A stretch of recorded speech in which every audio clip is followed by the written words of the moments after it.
இந்தாப்புல நான் கடையில் போய் கறி போட்டு கேட்டேன். கறி கடைக்காரங்கன்னா என்ன சொல்கிறாங்க, நாங்கள் வண்டிக்கு பெட்ரோல் போடணும், அங்கங்கே காடு வேறு எல்லா இடத்துலையும் சுற்றணும், யார் கன்றுக்குட்டி மாடு வச்சுருக்காங்களோ அவங்கள்ட்ட போய் கம்மி ரேட்டில் கேட்டு அங்கேருந்து ஏற்றிட்டு வந்து உங்களுக்கு கிலோ கணக்கில் 1 கிலோ 2 கிலோ நறுக்கி கொடுக்குறது எவ்வளோ வேலை இருக்குது, 1008 வேலை இருக்குது.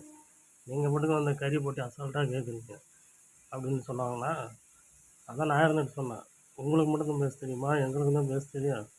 நீங்கள் அங்கேருந்த கன்றுக்குட்டி மாடெல்லாம் ஏற்றிட்டு வந்து இங்கே கேட்குறவங்களுக்கு நறுக்கி நறுக்கி உட்காந்து கொடுக்குறீங்க, கஷ்டப்படுறீங்க. கஷ்டப்படாத வேலை எந்த வேலையும் இல்லை பாஸ். நான் உங்கள்கிட்ட கறி போட்டு வாங்கிட்டு போய் அதை போட்டி நாங்கள் வேக வச்சு வணக்கி எடுத்துகிட்டு வரதுக்கிட்ட எங்களுக்கு போதும் ஆகிடும். ஆனால் இத்தனைக்கும் கடையில் எடுத்து போய் வச்சு விற்கிறது கட்டி போதும் ஆகிடும். ஒரு கஸ்டமர் வருவாங்க, உப்பு இல்லை காரம் இல்லை சப்புன்னு இருக்குது, அப்படி இருக்குது இப்படி இருக்குது, 1008 பிரச்சனை எங்களுக்கும் இருக்குது. கடன் கேட்பாங்க, கடன் கொடுக்கணுன்னா செலுத்திட்டு போவாங்க. இத்தனை வேலை எங்களுக்கு இருக்குங்க, நீங்கள் எப்படி கஷ்டப்படுறீங்களோ அதே மாதிரி தான் நாங்களும் கஷ்டப்படுறோம். கஷ்டப்படாத வேலை எதுவுமே இல்லைன்னு சொன்னோம்.